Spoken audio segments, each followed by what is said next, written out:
谁没有啊？我 vivo 有这个职业模式啊，直接开启。直接开启，好。已关闭，你怎么是？啊？哦，不能开，不让我开。啊？设备温度过高无法开启。你纯纯小丑！我操！那他这个我要用的时候又不让我开，什么意思啊？我感觉有点，我觉得设置的有点就是，我也不知道，我们感冒还没好呢，我。Hello， 大家好，欢迎来到离线玩家阿浪的频道。我们今天视频的主角是带风扇的 OPPO K13 Turbo Pro 以及 iQOO Z10 Turbo Pro， 他们俩都是骁龙8S Gen 4以及7000的电池。虽然我比它贵100块，但是我觉得外观远远不止了吧？好帅啊！我这个是塑料边框、塑料后盖，它也是的呀，它是玻纤后盖的。哦，看起来好像确实是科幻一点啊，但是我感觉它这个手机怎么重一点啊，坠手一点。有的风扇比你重一点，手感真不行吧？我这手感比你好多了。太丑了。不予评价。哪里丑了？这白色的怎么丑啊？哎，这个这么帅，你在说什么呢？银龙骑士知道吗？银龙骑士什么 EDG 啊？你好黑啊！好了，那么相关的设置及流程呢，我们打在公屏的某个地方。大家如果喜欢视频，不要忘记了一键3连关注。大家如果喜欢我们的视频，大家如果喜欢我们的视频，一定不要忘记了一键3连关注。那么接下来就开始今天的测试啊。现在我有一个问题，为什么我们又要拿它来了？就他们俩现在价格差不多啊，我记得他上一次输了吧？好像是输给了 Turbo 4 Pro 是吧？但是 Turbo 4 Pro 已经做了好多次了，就不想再做了。这个手机呢，看看它这次隔了这么久，优化怎么样了？而且他们俩的设置很接近啊，都是7000的电池，然后处理器也一样。啊，塑料边框啊。对，然后看看能不能打得过吧。嚼完了吗？没事。王者荣耀设置是120帧加自立最高，其实 HDR 都是开的。 OPPO 这个进游戏是默认它的散热风扇呢，它就是智能变频模式，那就先这样打吧。都是均衡模式啊，两台手机。是左边的iQOO要亮一点啊，调高。我看看。你这个风扇你怎么回事啊？我们亮一点点。是亮点吧？就很少的一点。你什么意思嘛？我提高一点。这玩意是打了5分钟的时候，我的 iQOO 是锁90帧了啊。好，你呢？纯废物还90帧，稳稳的120，我现在死了倒是。可以，118，差一点点，不是稳稳的120。差一点点，逼我死了吗？那我要开啊，开吧。那我开 Monster 模式啊。真的废物。你要不先把壳摘了？你开了吗 ？Monster 开了。啊，你把壳摘了，给开 Monster 啊。回到120了，已经回到了。装什么呢？搁这装什么呢？这把游戏打了16分钟啊，iQOO是在5分钟的时候锁了90，后面开启 Monster 模式，并且去掉了壳，它是一直稳在了120，一点问题都没有啊！带着壳均衡模式，怎么说啊？风扇确实有用。哎，你这个好小人啊，小人的表情哎。第二把游戏我们在开着什么超级 HDR 吧，高分辨率吧，我继续均衡模式炸你。烫不烫？我摸一下。有一点点吧，毕竟带着壳嘛。没有很烫。别偷偷开游戏模式。摸一下你。我这更不烫了，我都没带壳。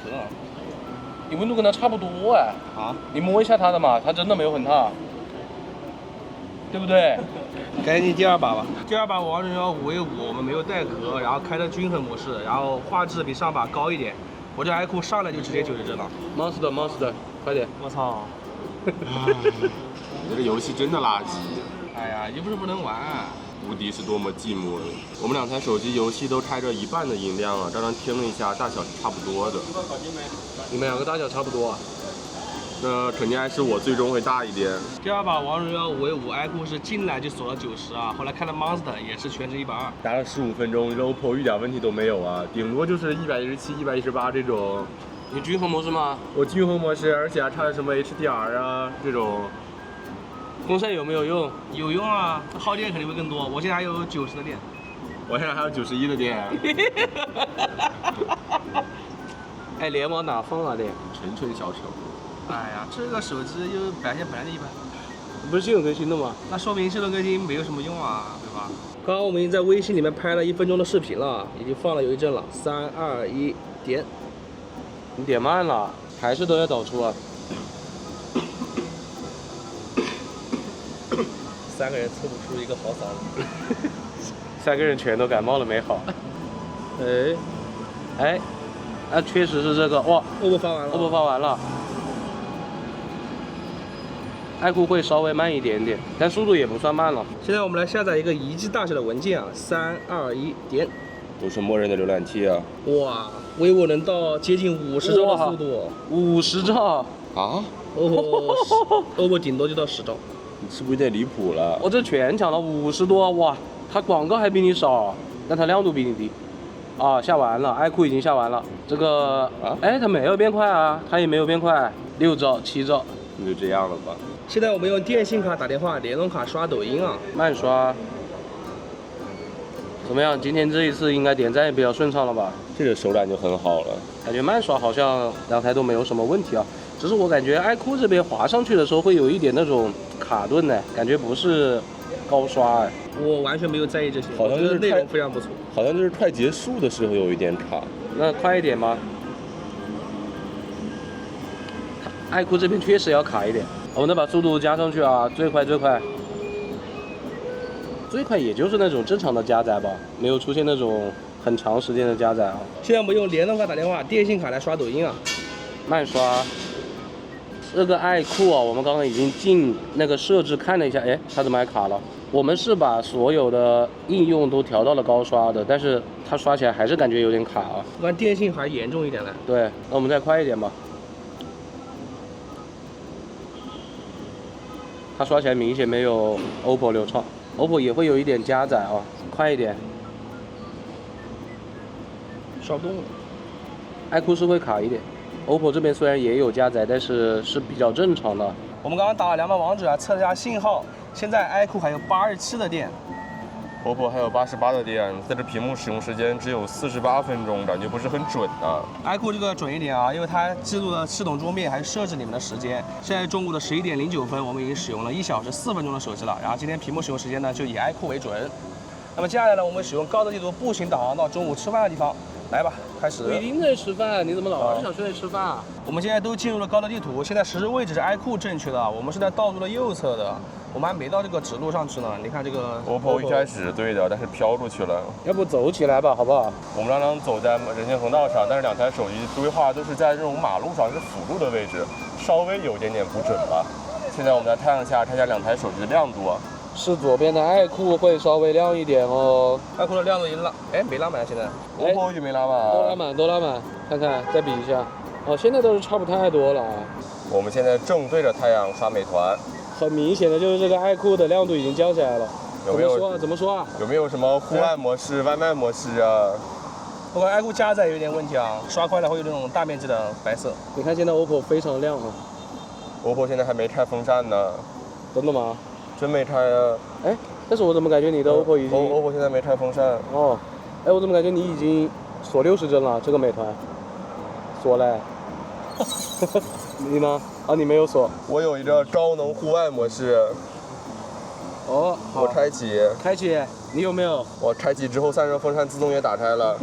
谁没有啊？我vivo有这个职业模式啊。直接开启。直接开启。好好好。已关闭，你怎么是？啊？哦，不能开，不让我开。啊？设备温度过高无法开启。你纯纯小丑！我操！那他这个我要用的时候又不让我开，什么意思啊？我感觉有点，我觉得设置的有点就是，我也不知道，我们感冒还没好呢。你也太小丑了吧！你再给大家展示一下好不好？啊，不让开！我天哪！不是，那他设置这个有什么意义啊？神经病啊！那你也关了吧？你也关了吧？你也关了吧？但我想开着风。好烦啊！什么意思啊？什么意思啊？我不懂啊，那么设计师脑回路有点清晰啊。系统更新是吧？系统更新。真要用的时候又不给我用了。那我要不单独开着散热风扇吧？毕竟我都有这个东西可以开嘛。你亮度又不低，别开了吧？虽然你锁帧了。那我等会儿锁亮度我再开吧。好。往前走了200-300米，现在爱酷也给我锁60帧了。职业模式打开不了。刚刚其实我们在阴凉处走了一会儿，然后我尝试去打开，也是打开不了的。啊，职业模式打不开。OPPO 一直是晒在太阳下的，它现在还是60帧啊。但你亮度比我高很多。对你亮度高蛮多了，你看，这个爱酷已经看不清了呀。我没开风扇呢。不是，我觉得这个爱酷太抽象了吧？那它这个职业模式，我们选的是那个外卖员模式，然后它温度过高就开不了。那假如别人送外卖，真正就是送了一半，感觉亮度过低，然后发现开不了，这不白送吗？这玩意儿干嘛呢？恶心人吧？这功能出的还不如不出。我才是真正的送外卖神机。他不是打游戏的吗？但是他打游戏感觉有一点色，有可能是膜的原因，有可能是它采样率太低了，这是它原厂膜。导航现在是让我们直行啊，但是我们一不小心走错了，我们选择左转，看哪个小车会不会给我们重新规划路线啊？走吧。我觉得背面好烫啊，我觉得车动摸着好烫。你们要不都把壳取了吧？我也很烫、啊。你摸摸我的。我不想摸你。快点摸摸我的，烫不烫？好大，好烫。哎，你也太刻意了，还挺黑的。哎呦，你这个后面是挺烫的，把它都摘了吧，都摘了吧。哎呦，你这个也挺烫的嘞。我操，差不多，你的要烫一点点。你以为我这么亮吗？我整天烫是正常的。你看我现在返回是很慢的，然后我随便点开一个，反应很慢啊，然后是白的。哇，哦，你这个反应也不是很快了，但我感觉好像比它好一点点。用的好难受啊，走吧走吧。现在爱酷已经率先切换到新路线了。OK， 你呢？啊？真的假的？那我走吧，我没有切换新路线。哎，好，给你打个伞啊。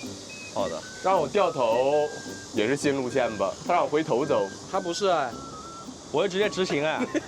拜拜。你平时走的时候，我们就在想这个麦什么时候收不到音。完了，他麦已经收不到音了。哎，算了吧，他应20米该了已经有。他应该再走一节就会让他直行了。往前走了那么多，实时位置对了，但是路线一直不规划。进去吧你。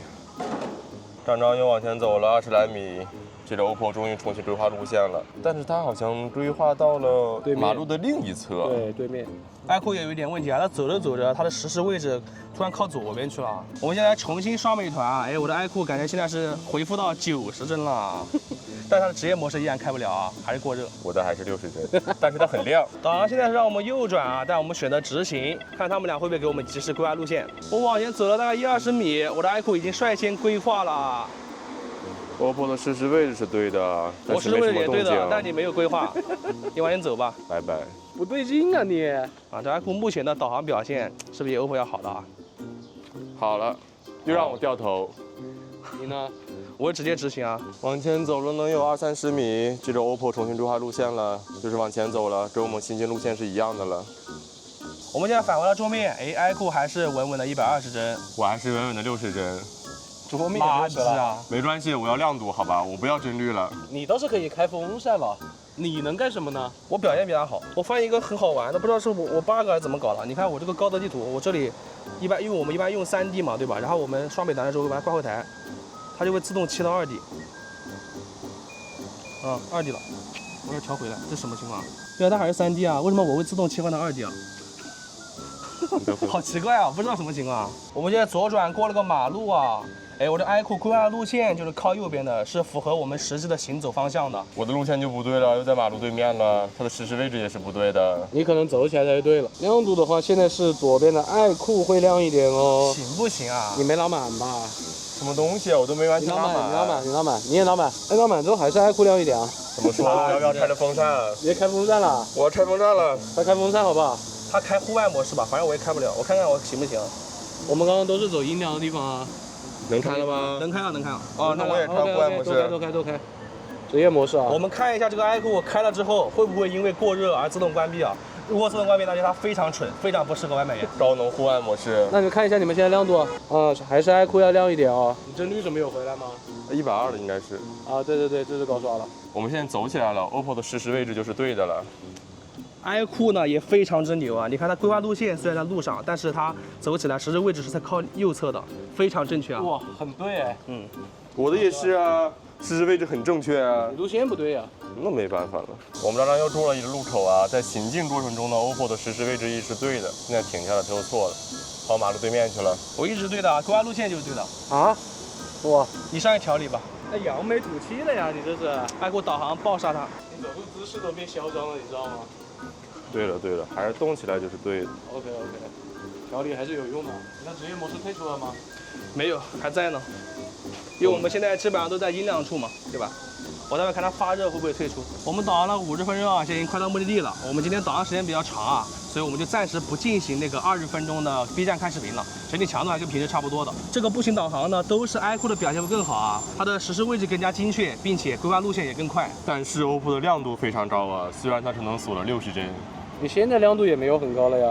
现在那不是开了风扇了吗？现在就这么一点。再拿上去看 OPPO 亮一点，右边的 OPPO 啊。现在 OPPO 还有77的电。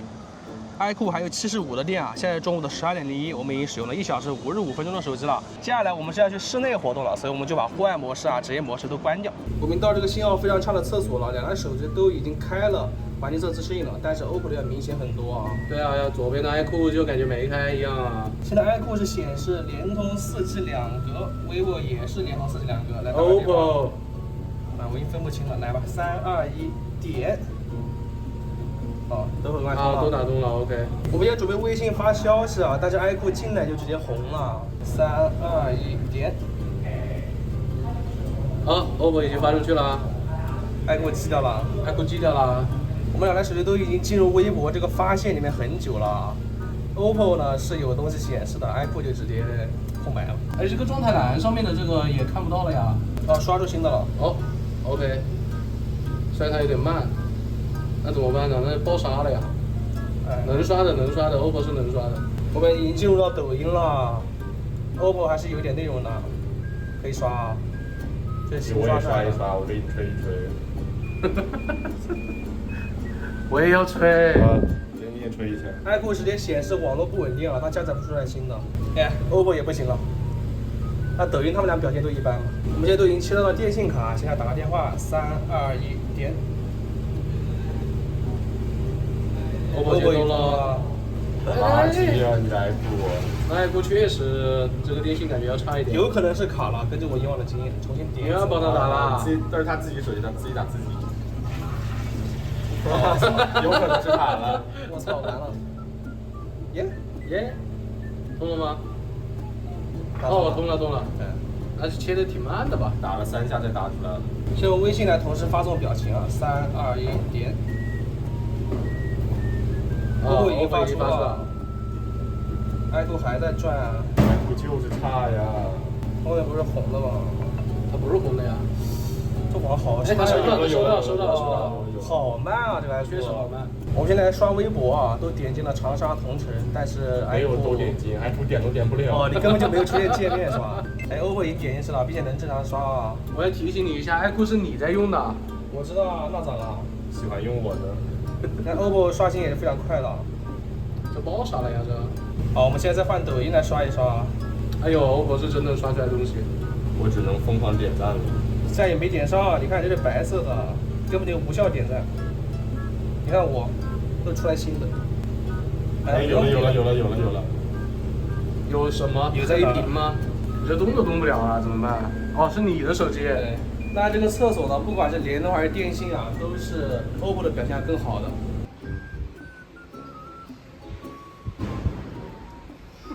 所以我们在第二车库来扫一个二维码，微信1米，松。都是4G 网哦。 右边的 OPPO 快一点。现在我们离那个二维码大概有4到5米的样子啊，来3、2、1走。都放大了，iQOO甚至还放得更大一点啊。这个地下车库还是很臭吧？走吧。哦，iQOO 已经刷出来了，iQOO扫到了。哦，亮灯。哇 ，OPPO 很努力。哦，也扫出来了。它放大的慢一点，对，距离是差不多的。哎，看它现在亮好多啊！现在我们到这个很暗的地方来扫一下我们墙上自己的二维码啊，来3、2、1送。都没有反应。我的iQOO取景方一片漆黑啊 ，OPPO 还能勉强看到，这没光是真扫不到。车和车其实没什么区别，哎，哦，好像有点区别，有点区别吧？都扫到了，但是还是 OPPO 会快一点。现在我们离那个二维码大概有3米的样子啊，来3、2、1走。没有任何反应，你人要不走一下，走远一点。还是不行。哎，看到了。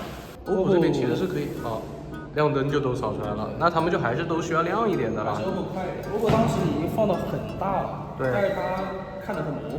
我们饭前要大家把金铲铲的，我觉得 OPPO 太牛逼了吧，可以拆全最高，120加至臻。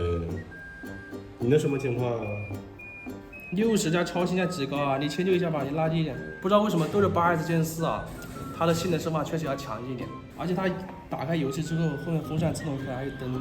游戏开始前，我们看一下电量啊，现在 iQOO 还有70%，现在中午的12:38，我们已经使用了2小时12分钟的手机了。OPPO 是73，赶紧开始游戏吧。你这个壳上怎么还有纹路呢？很帅啊！这朴实无华，大道至简。丑，吓我一跳，你干嘛？我拿错装备了，我心态崩了，这把没了。我操，我也拿错了，你在找节目效果是吧？真拿错了，我是真拿错了。我也拿错了，我拿了个几，我把它抬走了。太牛逼了，太牛逼了。这把游戏打了30分钟，2台手机网络和帧率都没有什么问题啊。现在菜还没上齐呢。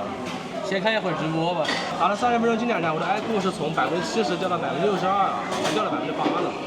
OPPO 是66啊，我好像是从74开始掉的。刚刚等菜的时候呢，我们已经放了10分钟的 B 站直播了。现在把手机交给大师来拍一拍照片啊，菜已经上齐了。好的，朋友们，来拍美食了。iQOO 是有超广角的，这个 Turbo Pro 它连超广角都没有啊？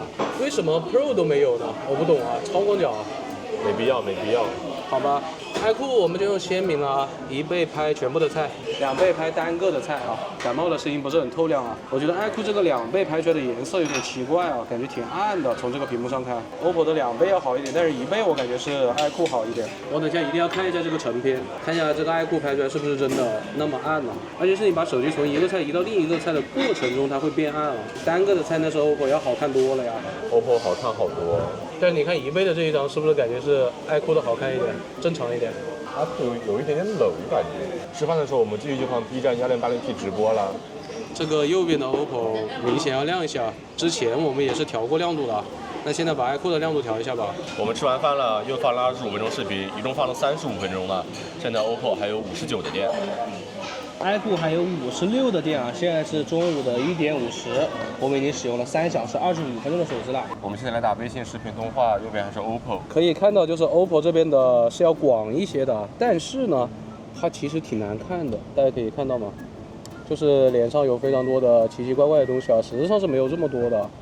然后呢 ，vivo 这边呢是要近一点的，但是美颜效果感觉是比较明显一点的。如果你从这个真实的情况来看的话，真实应该是处于两者之间吧。OPPO 这个有点像，啊，你说吧，像谁？像除了红米 K80 至臻外的红米及小米。后置就是 iQOO 广一点啦。然后 OPPO 这边感觉有点过曝呀，而且它刚刚调曝光调的也挺慢的啊，都还是卡卡的，那就走吧。我们已经微信通话10分钟了，两台手机都没什么问题。现在呢，我们要进行5分钟的户外大太阳下刷微博。我们先把2个手机的职业模式跟高亮模式打开啊，看看待会刷微博，它们发热之后，这个 iQOO 会不会自动给我退出啊？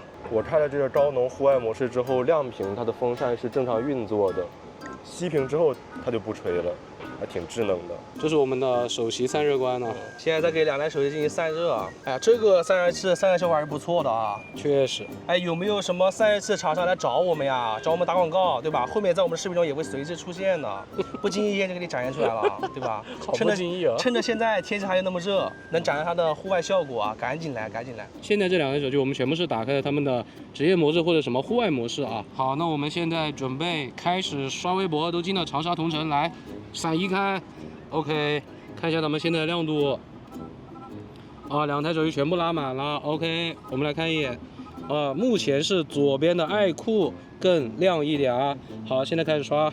这个太阳有的时候呢会被云啊稍微遮住一点点，但其实还是比较大的。2台手机都是5G A 的网络，它这个风扇到底有风吗？哦，有哎，但是为什么它现在亮度这么低啊？而且还是开的那个高能户外模式啊。现在刷了大概1分30秒啊，左边的iQOO的亮度还是会比右边要高一点点，但是呢，它们的亮度都往下降了一些了。我要看一下它的亮度，它没有拉满，我们给它拉满。给它拉满之后，2个手机的亮度差不太多，色温有一点区别了。现在刷大概2分多钟啊，iQOO的亮度我肉眼看是已经没有 OPPO 要亮了。我们来再看一下啊，还是最亮的啊，亮度都是最高的。OK， 继续刷吧。我感觉 OPPO 刚开始刷的时候有点顿顿的感觉，对，没有一开始流畅。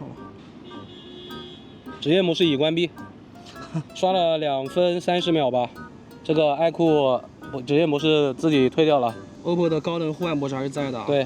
其实，所以它就是会自己关的。对，那我送外卖，我送着送几分钟，他就给我关了，不让我用了。你搞这个模式有什么意义啊？现在刷了大概3分多钟啊，这个 OPPO 应该是锁90帧了啊。它很明显的没有左边这个爱酷这么流畅了，而且加载也很慢啊。 OPPO 的加载，哇，哎，锁了，OPPO 锁60帧了，爱酷这边还是120啊，现在刷了大概接近5分钟啊，这个 OPPO 很明显的锁了60帧了。OK， 现在刷了5分钟了。 OPPO 是在快结束的时候锁了60帧，但它的亮度会比爱酷要高一点。但爱酷是在3分多钟的时候退出了那个职业模式，那就很搞笑了，对吧？它是你开了之后，它只要温度过高，它就会给你退出来。那我们现在再看一下它们的亮度 ，OPPO 甚至还没有拉满，来，我们给它拉满，那就是 OPPO 的亮度是明显会比爱酷这边要高一些的啊。两台手机都还是5G 的网络，但是 OPPO 是出现的那种加载比较缓慢的情况了。 爱酷这边虽然退出了职业模式，但它依旧没有锁帧啊。先摸爱酷啊，要炒肉了。哎，边框一点都不烫，毕竟是塑料，后盖正面还是挺烫的。哎，边框是这个 OPPO 要烫一点哎，正面的话差不多，我总感觉背面还是这个 OPPO 会烫一点的。它屏幕亮啊。哦，它屏幕亮一点，那确实。真的锁帧了呀！它这个保亮度的策略我觉得很好。如果我是户外工作者啊，我本来就是户外工作者，如果我送外卖、送快递的话，我觉得我至少要看得清吧。比如说我用导航软件的时候，那个时候锁60帧，我觉得其实影响不大，重要的还是亮度。这个爱酷真的就已经看不清了。刚刚这两台手机刷完微博，我们已经散过热了，我们现在就要开始录像了。两台手机全都是4K 60帧，并且呢都是他们的标准防抖，是没有 HDR 啊、什么杜比世界那些东西的啊。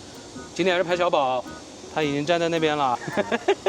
被迫营业。那我们现在就开始录像了。从一开始的这个画面上来看的话，爱酷这边就有点偏蓝，然后呢 ，OPPO 这边呢就有点偏黄啊。我现在慢慢的向它走过去。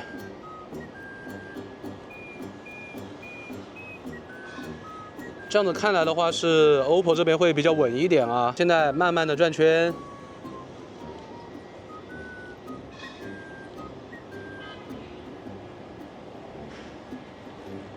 从取景器上来看，我肯定会选 OPPO 这边的，感觉它是比较自然一点的。爱酷这边就显得有一点点人就是比较锐利吧，然后又显得有点偏色啊。它这件衣服是深蓝色的，藏青色的。我现在离远一点向它跑过去啊。好，我现在在跑着转圈。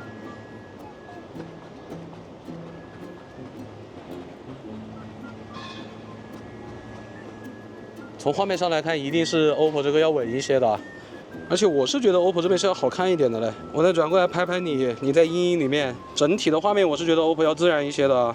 爱酷这个就感觉处理痕迹很重啊，它这件衣服其实就是灰色的。从这个取景框上来看的话，爱酷这边是有一点点泛红啊，我不知道为什么。它的裤子就是白的啊。我们再拍一下这边的景呗。整体的这个对比度感觉是爱酷这边要高一些啊。我现在来做两台手机的前置录像，它们最高规格呢只能1080p 30帧啊。我从静止的画面来看，我感觉爱酷这个拍人有点红，有点白点，又白又红的感觉。而且显得你头特别大，因为它离得近一点。它的视角还是 OPPO 的要广一点啊，然后 OPPO 看起来好看一点。哎，走两步。防抖的话，虽然都是30帧，但感觉 OPPO 的要好很多啊。我也感觉。我这爱酷看着好抖啊。对啊，转一下。哦，转一圈都没有什么奇怪的光线啊。哎，之前是荣耀还是什么，好像是有奇怪的光线的。对，小米好像也有。整体的颜色我还是觉得是 OPPO 的比较自然。对，又自然又好看的感觉啊。我们现在准备拍人像啊，这个爱酷呢是1倍1.5和2，OPPO 这边呢它只有1颗镜头啊，所以它是1倍和2倍啊，也不是说它是1颗镜头吧，就是它只有1倍和2倍。从这个取景器来看的话，就是 OPPO 的要好看很多，并且它有实时的虚化啊，爱酷这边是没有实时虚化的。我再给你们两个拍张合影吧。不要对我摆什么 JJ 的姿势。刚刚 OPPO 这边是提醒我了，说它的1倍你再点一下，它可以切换焦段，确实可以切，它可以从27切到35啊。哇，刚刚在取景框的时候，这个 OPPO 这边是没有对到焦的。哦，它处理好了之后是对到了。我们拍到现在啊，这两台手机的取景框亮度也没有很大的区别啊。肉眼看的话，还是 OPPO 这边会亮一点点吧。我们用他们的前置人像来拍一张合影，他们都没有所谓的缩小一下的。你真的笑得好假啊，我的天！我们再换一边啊，来。3、2、1，笑！爱酷这边是可以选美颜的，我们都是选的经典的那个美颜效果啊，就是他们默认的。我们再拍一下普通的前置啊，就是用他们的照片这个模式啊，换个角度感觉就能看出来这个爱酷的宽容度要差一点啊。来，3、2、1，笑！那接下来呢，我们就来正常的拍照啊。这两台手机，这个 OPPO 就没有超广角，那就只能赔一张1倍呗。我们先随便拍一下吧，还是先拍那边的建筑。爱酷我们就用的是鲜明了，这个价位真的可以给个超广角了。2倍拍完之后就是他们的5倍，我感觉爱酷这边还是那种锐化比较明显的。从这个取景框上看啊，他们最多都只能拉到10倍，那我们就10倍，最后来一张吧。都挺抽象的了，说实话。接下来拍一下那边的建筑物啊，我们就不用这个超广角了，因为这个 OPPO 没有啊。而且我们把爱酷呢调到自然啊。现在拍了这么久的照片之后呢，左边的爱酷很明显的取景框是暗一些了，还是 OPPO 这边比较坚挺啊，好坚挺啊，这个 OPPO。哎，它的风扇其实是默认没有打开的，在拍照的时候。OPPO 这个就显得太蓝了呀，虽然这个楼跟天是有这么蓝吧，但是也没有它拍出来的感觉这么蓝啊。它取景器上就显得非常非常的浓郁啊，这个颜色。防抖两者都差不多吧，我感觉没有很大的区别啊。如果从这张酒店的招牌来看的话，这个10倍还是爱酷的会好一点。继续拍一下那边的云啊，就是随便拍一下嘛。我只能说现在这个爱酷的取景框已经有点快看不清了呀。这里就拍到5倍吧，就拍那栋楼吧。5倍这张照片还是能看出来爱酷的解析力，或者说它的算法吧，可能更好一点。我在用后置摄像头的拍照模式来拍一下你们的合影啊，给你们多留一些纪念嘛。大家可以把那一个字打在公屏上了啊。再拍一下身后的树叶啊，用这个自然模式呢，确实感觉这个爱酷这边要显得自然一些啊。OPPO 这边就感觉是往好看去了。但你从我个人的角度出发，我可能会更喜欢 OPPO 的照片一点啊。你是来拉屎的吗？因为感冒没好，所以虚汗很多啊。再拍一下阳光下的绿叶啊，到了阳光底下，我就觉得是 OPPO 的更偏向真实一点了。爱酷这边这个自然，我感觉一点都不真实啊，显得冷冷的，观感有点奇怪。而且爱酷这张成片好像还过曝嘞，怎么这么白呀？爆的好严重啊，感觉。我们把这里项目找完，准备走了。OPPO 还有48的电，爱酷只有45的电了，现在下午的3点07，我们已经使用了4小时5分钟的手机了。哎，4小时5分钟剩45，哎，用了一半了，换换机吧。你的这个长一点啊，不，你的这个好用一点。我的就是长一点。我看这风扇怎么个事儿啊？风扇这里还有一个 K 字啊，爱坤专用。你专用是吧？对啊，就我这适合我的手机。吓老子一跳！现在我们准备去往地铁站了，然后去南门口嘛。路上呢，我们就刷一些信息流，先从抖音开始啊。看一下，好看，好看，好看，好看。你在干什么？经我鉴定，这个有点假。好的，鉴定大师。已经刷了10分钟抖音了，现在换小红书。啊，你小红书还可以吧？你的呢？我也挺可以的。可以。刷了10分钟小红书了，现在换淘宝，非常正常。好无聊啊，这淘宝刷的。今天换我们2个不要脸了。我一直都要脸。那他为什么站着呢？他要减肥是吗？为什么只有我们2个坐上电梯了？他让你坐电梯，电梯警报响，超重。我估计这正常体重应该也不会响，毕竟里面还挺空的呀。人呢？他人呢？他在那边吗？好蠢呐！我觉得他应该在整个电梯。他真在里面，他真在里面。那边就是扶梯，他不坐。为什么不坐扶梯啊？啊？我对你说了，扶梯就在这里啊。这样子啊？你不还是要往那边走吗？那你们为什么不坐扶梯呢？因为我们上电梯了，他没报警啊。在地铁站我们已经刷了35分钟的信息流了。2个手机在经过五一广场这个站的时候，都会出现一定程度的加载不出来的情况。现在 OPPO 还有43的电啊。蓝厂只有38的电了，现在是下午的3点52分，我们用了4小时42分钟的手机了。接下来呢，我们2台手机用百度地图步行轨迹查一下南门口，看看他们的记录怎么样。你的小老弟呢？小老弟不见了。在我前面的我小老弟。我感觉我们2个还是比较怂一点的，他还是比较厉害啊。他死猪不怕开水烫。不会真的有弹幕说我们霸凌他吧？他能霸凌咱们2个？你挂的吗？我有那水平。怎么会挂得这么高啊？摇滚不见了呀，摇滚！你刚为什么要背着我们起飞啊？私自起飞。我从哪里起飞？走了12分多，先看一下2台手机的起点啊，左面还是爱酷。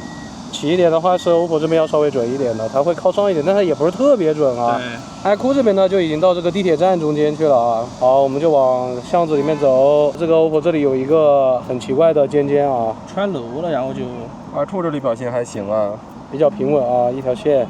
它这里还有一个下沉呢，又。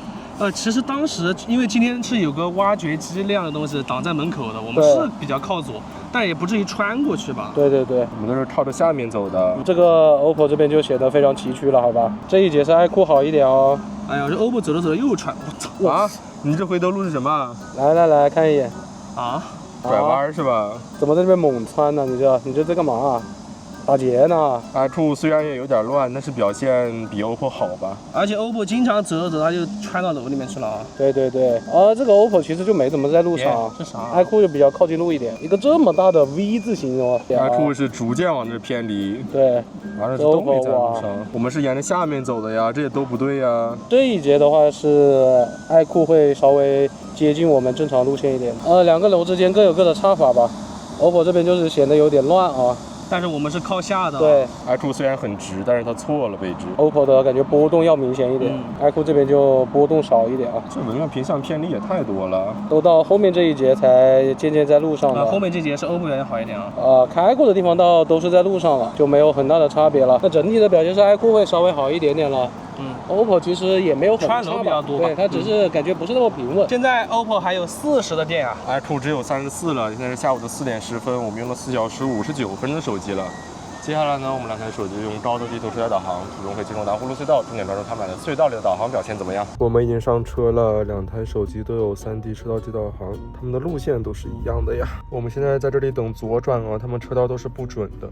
我们在最左侧的车道。现在灯要亮了，我们看看谁反应快一点。好的，我们正在左转，感觉没什么区别，已经转到这条路上来了。我们现在左转呢，两台手机都是直行右边的 OPPO 先改出来路线了，现在他们路线又跟我们实际是一样的了。对了，朋友们，现在我们马上进入到隧道了。现在我们也在右侧车道行驶，两台手机都是对的，已经进入到隧道里了。这台 iQOO 怎么跳到左边车道了？现在两台手机进度有一点点差距。现在我们正在这个弧线上面行驶，这么看左边的 iQOO 是稍微准一点的。现在岔路口就在我们前方。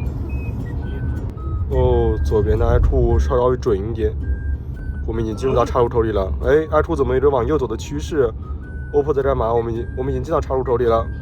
OPPO 一往右走了一下，又跳回来了。现在我们马上就要驶出隧道了。看到右边的 OPPO 先快进了一下，左边的 iQOO 也快进了。好的，现在我们驶出隧道，马上要汇入到主路了。从隧道出来之后，两台手机表现都还可以了。现在我们马上就要到目的地了。倒了25分钟，我们现在已经到目的地了。在除了隧道以外的部分，两台手机表现差不多的。然后隧道里面呢，iQOO 它的前后进程，它的精度是比较准的，它更快的识别到了进隧道，比那个 OPPO 要准一点。然后 OPPO 呢是左右它是会准一点，它识别到了我们其实是在隧道的右侧道路上行驶，但是 iQOO 呢可能觉得我们要往左边进岔路口，它一直显示我们在左侧。但总的来说，我觉得还是 iQOO 的表现稍微好一点的。现在 OPPO 还有36的电，iQOO 只剩28了。现在是下午的4点49分，我们用了5小时27分钟的手机了。接下来让我们的好朋友猜一下电量吧。Hello， 你怎么卡住了？对方通话不佳，网络不佳，不卡了，你怎么剪头发了？太热了呀，你们不热吗？我们很热啊，5小时27分28吧。那我觉得这两个电池都还挺大的，我觉得 Z10 Turbo Pro 剩30%吧，然后那个 K13 Turbo Pro 剩32，好吧，我觉得两个差不多。确实是 K13 Turbo Pro 好一点，iQOO 还有28。OPPO 还有36啊，好这么多。那这个风扇不耗电吗？它风扇其实在很多时候也不会自己开的啦，它只是游戏里面会默认开了。对，然后你自己可以开，但是我们为了公平也就没怎么开，你知道吧？但是该开还是开了。那你觉得他们游戏表现谁好一点？我感觉 OPPO 好一点吧，它应该120帧王者至少一局不会掉帧吧？标准模式吗？可能会均衡模式吗？均衡模式不行，我觉得游戏模式应该可以不掉帧。就是它5v5的均衡模式，以及5v5均衡模式，它的高画质它都没掉帧。那这个8S 近视并不是很垃圾啊，只是有人调的不好啊。而且它还可以开金铲铲的全高画质。它能开120吗？还可以开至臻呢。我靠，那 iQOO 开不了呗？开不了，所以打了60嘛。废物 iQOO。快把你的红魔换了，买这个吧。把红魔换了，买都有风扇。OK 啊。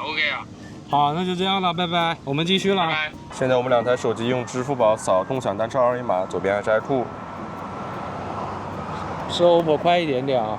我们再用支付宝扫到店门口的二维码，左边还是iQOO。还是 OPPO 会稍快一点点。跟他吵两句吗？你的决心。哎，唱错了。好的，朋友们，我们现在到了这个信号比较差的苏伊烧仙草了呀。这个左边的爱酷呢是4G 网络啊，然后右边的 OPPO 是5G 网络啊。我们来发送一下，我们刚刚在微信里面什么意思？你为什么要偷拍我？很帅啊，怕你在唱歌呀。发一下这个1分钟的微信视频啊，来3、2、1点。OPPO 这一下没有导出了，同时拍完亦有差距啊，而且它5G 是有进度的啊。OPPO 速度突然变慢了，一开始100多 K， 现在只有20。我要反超你了！哇，4G 反超了，完了5G 陷阱，500-600呢，完了呀 ，OPPO 只有5，你完蛋了100倍的差距，你5G 就是5呀。 3了。OK， 完了，爱酷已经发完了，认输了，哎，它现在速度开始了，它还是显示5G。变快了，抢到网了，找回来了。起跑是领先的，但结果是落后的。OK， 那我们接着再来下载一个300兆的视频素材啊，2、1点。哎，现在爱酷是5G 网络，OPPO 是4G 网络了，他们两个对调了。但是速度的话，还是爱酷会快一点，爱酷稳定在1兆多啊。OPPO 冲上来了，为什么 iQOO 的5G 这么牛逼啊？5兆，秒了。爱酷开标6兆，完了。它还显示7兆、8兆了，秒了。它又下来了，但是也有6兆多，哇，完了。跟荣耀的某几代手机很像，又下来了，但是它已经下的比 OPPO 多1倍多了，因为它最低的速度也就1兆左右吧。哎，你这里怎么有同城速配聊啊？同城约见，本地寻欢，你用的？什么意思啊？OPPO 天天就推这些垃圾广告。你看爱酷给我们推斗罗大陆，我的是爱酷啊。好，爱酷下完了 ，OPPO 这边下了一半。OK， 那就这样吧。OPPO 速度也没有起来啊。我们现在打王者荣耀10v10啊，还是均衡模式，并且不多调啊，都已经恢复原始了，还是120帧加 HDR 加极致。但你的风扇是默认开的，很帅啊，这个灯还亮了啊，头顶有绿光。有绿光我就不用了，你自己用吧。我也是均衡模式啊。这把游戏打3分钟了，我觉得爱酷90帧了。我等会儿复活再看一下。好，现在要复活了。90%了。你很懂啊。对啊。你现在呢？肯定120啊。你网络有问题吗？没有任何问题。网络延迟有点高，60-70左右。把 Monster 开一下吧。是 Monster 吗？它是叫 Monster 吗 ？Monster。OK。 好，120了。我刚刚听樱木说你在玩那个英雄。哪个英雄啊？你在玩什么英雄吗？我在玩杨玉环啊。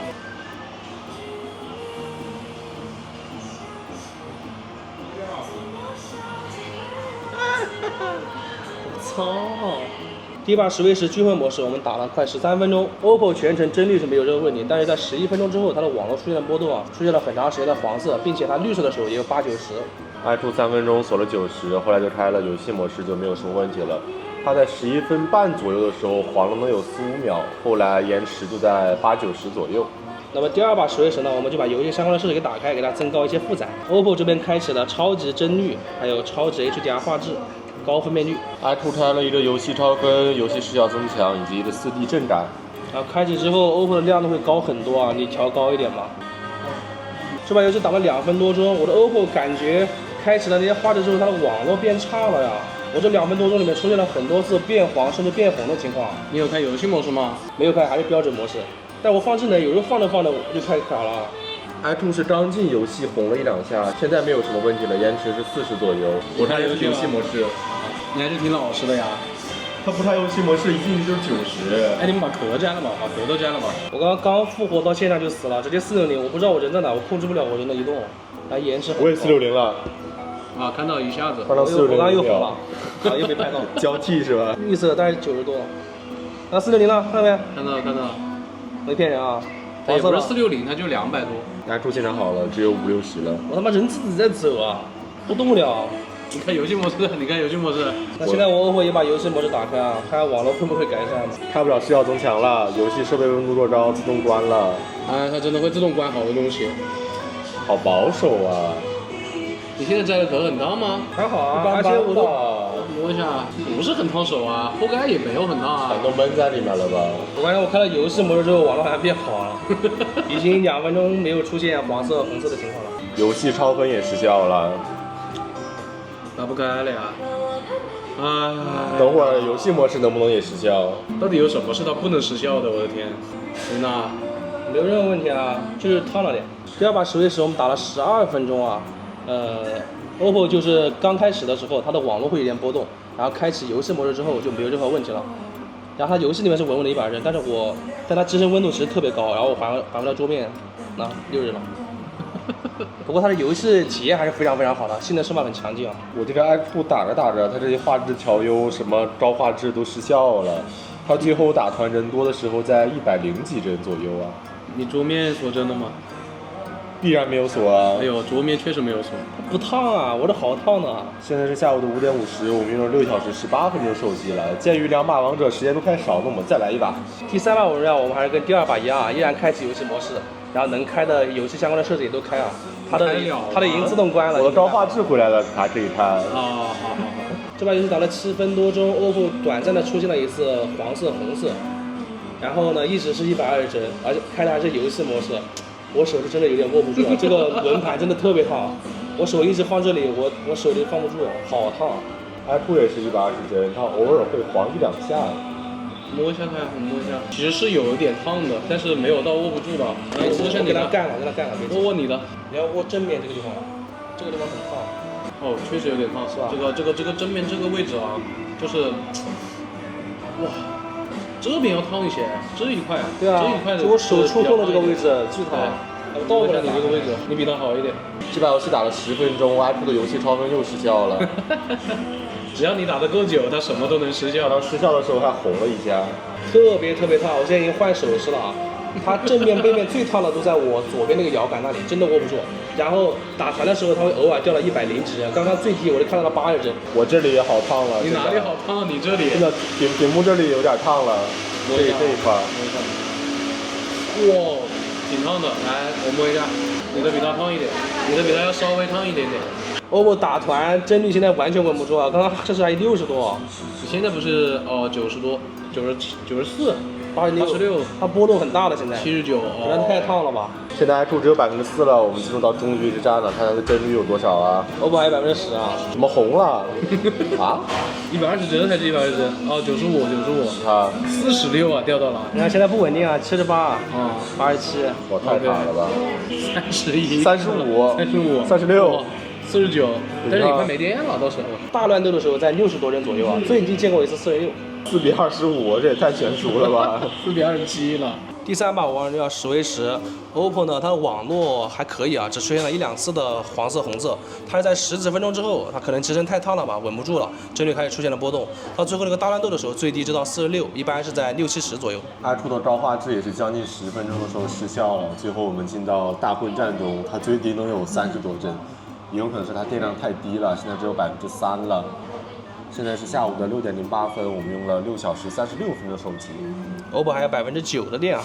那今天的流程正常来说就差不多结束了，毕竟也用了这么久了。那最后的时间我们就放 B 站4K 视频嘛，看看它还能撑多久啊？出去逛吧。现在是下午的6点25分，我们用了6小时42分的手机。那我们今天的使用时间就是实际时间再加上17分钟，现在大约有2%的电，继续放视频了。2台手机已经都放了20分钟了，他们都剩1%了，用了6小时58分钟。iQOO1%，哦，这个也是1%。怎么说啊？打微信就拉平了呀！打微信视频吧。OPPO 不是有那个超级省电模式吗？vivo 只有微电机灵，vivo 没电直接关机了。别叫，说不定你也直接关机了。不可能。是在打啊，现在已经在打了。现在是下午的6点47分，我们用了7小时4分钟的手机 ，OPPO 率先关机了。OPPO 先关了，来，大家看一下，没有省电模式，没有那个省电模式，你看，我操，它现在已经是开不了机了。废物呀！哎呦，那我这次iQOO表现还可以，还有震动了一下，你看是没电了吧？赢了，还有1%，差一点点，它也快没了。其实感觉这个系统更新数量还是好了那么一点点啊。待会儿我们就给大家总结啊。它反杀了，其实。好了，先有我这个先关机的 OPPO K 什么，这叫啥 ？K13 Turbo Pro。K13 Turbo Pro 这个带风扇的这玩意儿先总结啊。万万没想到它最后居然被iQOO反杀了，哎，而且它还没有那个超级省电模式，这是我真没想到的呀。它今天亮屏时间是7小时4分钟。表现呢，就是首先一点啊，它的性能释放我非常满意啊。上午均衡模式，不管是我们是否提高游戏的画质啊，它都是能够稳住120帧的。包括下午的那个王者荣耀10v10，它的帧数也会非常强劲啊。就是10v10超级大混战的时候，它的帧率才会有所波动，以及后面温度特别高的时候才会稳不住。这个风扇确实是有点用的。确实，它应该是我们测过所有的8S Gen 4的手机里面表现最好的。因为8S Gen 4一般都会均衡模式，可能都稳不住120了，它的表现还是很强劲的。期待一下这个风扇后续应用到其他的机型上面吧。而且这个 OPPO 它的风扇，我们开的是智能变频模式啊，我们都没有开它的最强档，开最强档它应该散热效果更好，然后游戏表现甚至会更强啊。而且它在非游戏的场景里面，其实它默认是不开的，所以我们也是按它默认那个调度来的。对，但是我想说一下，就是这个 K13 Turbo Pro 虽然它有风扇啊，但是它其实机身的发热也是比较明显的嘞，它并没有说比这个爱酷要凉很多啊，你摸上去还是有那么热的。而且我想说一点的是，一般我们打游戏都是摄像头这一块会比较热，然后它这个手机可能是摄像头这里有风扇，不知道是不是把风往这边吹的缘故啊，它摄像头左边这个区域反而是最热的，我手抠来根本是握不住了。它就是那一块发热，它要导出来嘛，机械结构吧可能。还有就是它整个一天的亮度我也是非常满意的啊，它的室内的直发亮度很高，并且在大太阳下它亮度也不会掉得特别低啊，保亮度锁帧率那种策略啊，刷微博的时候就率先锁到了60帧。其实绿厂好像一直都是这么个策略了，但是它的自动亮度我感觉有点问题啊，有的时候就是该亮的提不上来，该暗的是按不下去，要手动再调节一下。在信号很差的厕所，它的联通跟电信的表现都是会比 iQOO 要好的。还有就是它在扫码，不管是亮光还是暗光，它的反应都会比 iQOO 快一点点。以及上午在那个信号比较好的地方，它的视频上传会比 iQOO 快一点。那么接下来交给今天的赢家 iQOO，你不就差不多没电了吗？但我现在还有1%啊。iQOO 我觉得比上次好的地方就是它的时间比之前多了，能有半个小时左右啊，这个更新了还是挺到位的。无论是步行导航，还是步行主题记录，还是车载导航，都是比这个 OPPO 稍好一点点吧。但其实这两台手机的导航表现都不算那种特别差的啊。iQOO 还有一点让我没想到的是，它在室外信号非常好的时候，它用默认浏览器下载速度能有近50兆啊，这可能是我们测过最快的了，就很少见这个速度。而且它在树艺上烟草，它也很猛啊，跟那个荣耀的差不多了，也有好几兆呢。而且它在数据上烟草上传也非常快呀。iQOO 还有一个问题就是它一发热一高温，什么职业模式就没了，游戏里面的高分辨率也没了，然后画质滤镜什么都没了。它真的就是温度一高，直接职业模式就开不了。我觉得这个逻辑真的非常抽象，好吧？那个职业模式真的像一个摆设。这两台手机的微信视频通话虽然 OPPO 的前置视角广一点，但是我iQOO 好看一点。确实，那我就非常简单的聊一下他们的拍照啊。这一台 OPPO 只有1颗摄像头啊，它连 Turbo Pro 都是只有1颗摄像头啊，它另外1颗就是凑数的。这个iQOO呢倒是有超广角的，只是这两台手机最多也就到10倍了。那个照片我觉得大差不差吧。我个人会更喜欢 OPPO 的表现一点啊，他们俩的前置也只有1080/30啊。我觉得 iQOO 最需要改进的还是它的温控吧，太保守了。然后我们室外大太阳下，它的亮度会降得很低，基本看不清。然后打游戏呢也动不动就锁帧，还就是那个所谓的职业模式，你真正要用的时候你却开不了。希望蓝厂赶紧改进一下吧。虽然系统更新是有一点点用吧，续航确实提升了的。对，但是那个职业模式实在是有点抽象了啊。就以目前这两款手机表现来的话，我觉得 OPPO 是更好一些的。对，因为续航其实差不太多了。虽然它好像贵200吧，但我觉得还比较值。啊，挺帅的这个设置，但是它稍微有点沉呢。啊，确实它是偏重一点的，而且这两台手机它们的续航应该都是打不过红米 Turbo 4 Pro 的啊，还有一台摆在那儿呢，毕竟电池大一点嘛。好了，那么以上就是本期视频的全部内容了。大家如果喜欢我的视频，不要忘记了一键3连加关注，更多精彩视频请继续关注离线玩家 Online。我们下期视频再见，拜拜666。